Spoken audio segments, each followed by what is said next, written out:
Hey, what's up, guys? This is David, and welcome to day 11 of my 90 days journey of creating $5,000 per month passive income. Today, I have another update on my home inspection. I received the report early today, and it was about what I expected.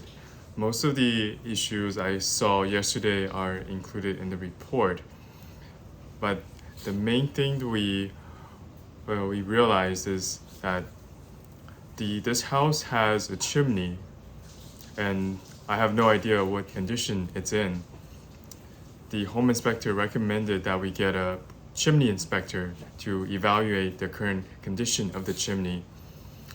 I know from buying my current house that any work on the chimney is extremely costly. At our current house, the cost of getting it repaired was over $5,000, which is why I decided to completely remove the chimney. Even that costed $2,000.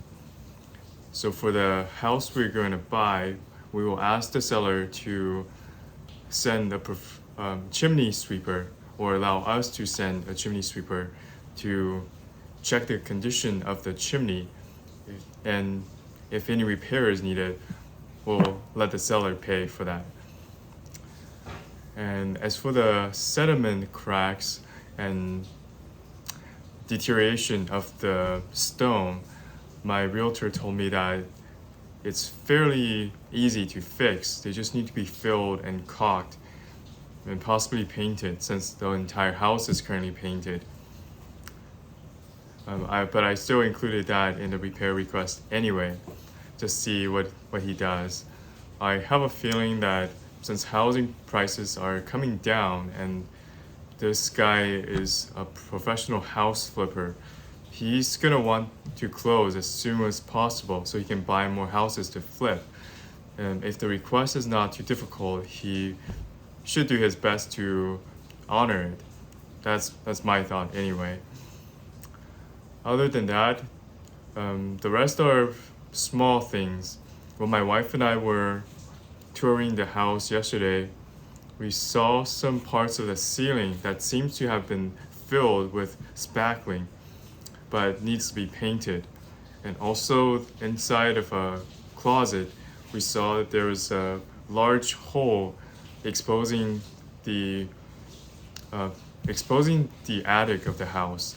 We asked that they patch that hole and to make it look more finished. Finally, there's the receptacle behind the refrigerator, which is a GFCI outlet. I never knew this before, but it's actually a very bad idea to have a GFCI behind the fridge, because the fridge keeps all your food. If it ever trips the reset, then you don't know about it, your food is gonna spoil.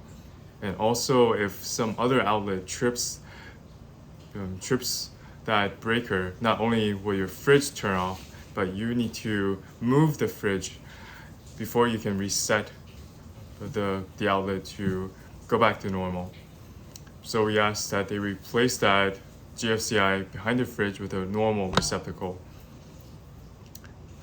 And we will be installing a GFCI inside the bathroom because there's no receptacle at all there.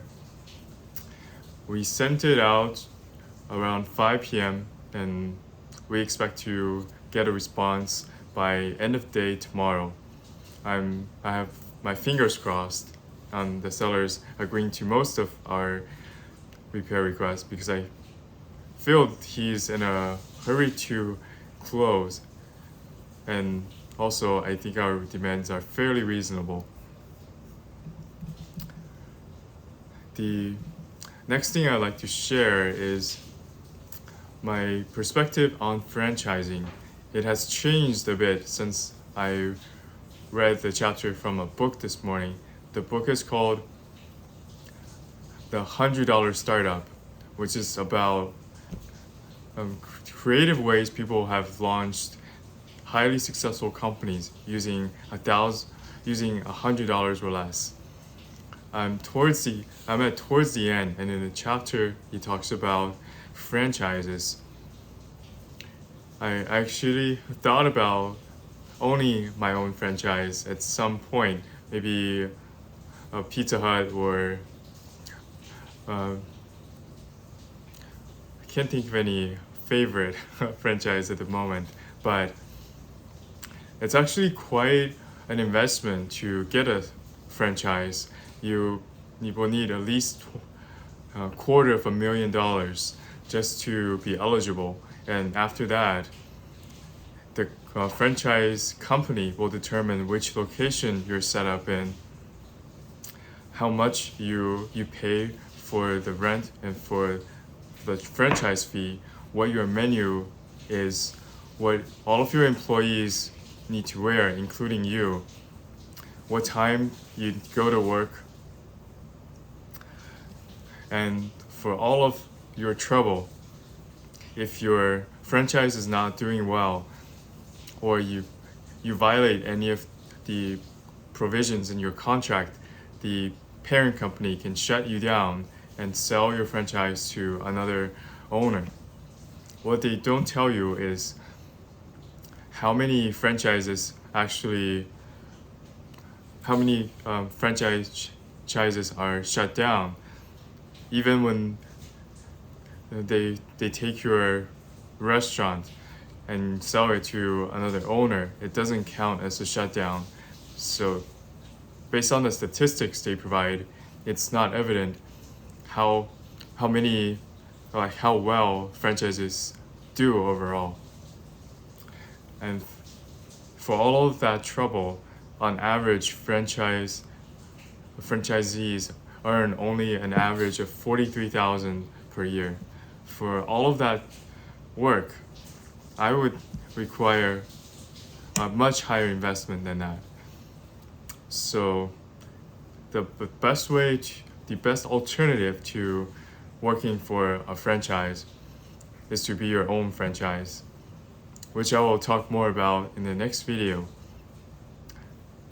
But I like to keep these videos short so they don't they stay interesting. If you like anything that I mentioned, or you have anything you'd like to know about, please comment below. I will read and respond to every comment. Thank you for watching till the end. Until next time, my friends. Peace!